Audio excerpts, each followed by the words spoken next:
Шалтгаан нь тэрээсээс эмэгтэй хүн ч үдсэн эрэгтэй хүн ч байж үдсэн учраас. За өнөөдөр хоёулаа маш сонирхолтой нэгэн бурхны талаар ярина. Тий, маш сонирхолтой. Хоёрдмал шин чанартай. Тэгэхээр яг үзэгчид сонсогчд маань hermaphrodite гэдэг үгийг сонсоод мэдж байгаа бах. Ортон цагийн ангаах ухаанд хүртэл hermaphrodite гэж нэрлэдэг.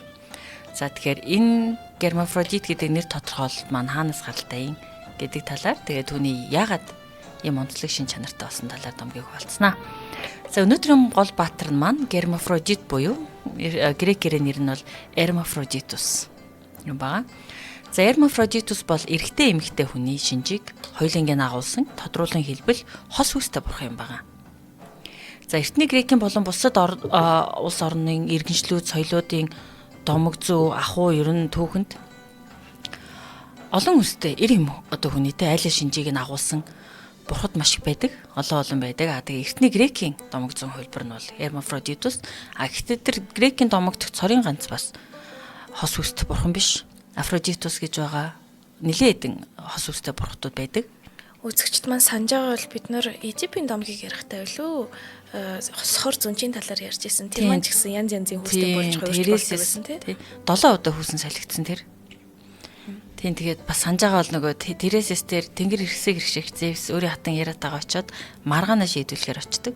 Шалтгаан нь Тересэс эмэгтэй хүн ч үдсэн эрэгтэй хүн ч байж үдсэн учраас. За hermaphroditus маань юм учиртай байгаа. Эрэгтэй эмэгтэй хүний аль алийнхын шинжийг агуулсан.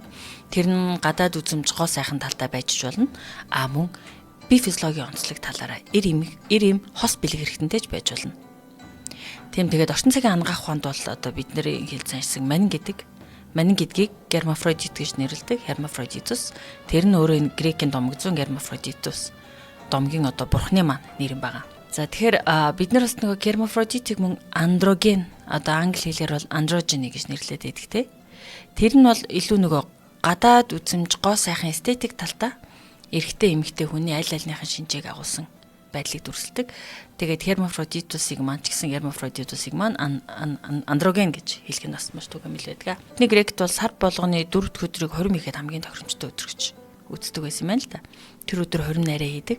Тэгээ хорим найран дээрээ hermaphroditus бурхныг дахин шүтдэг, түүнд өргөл барьц өргөдөг.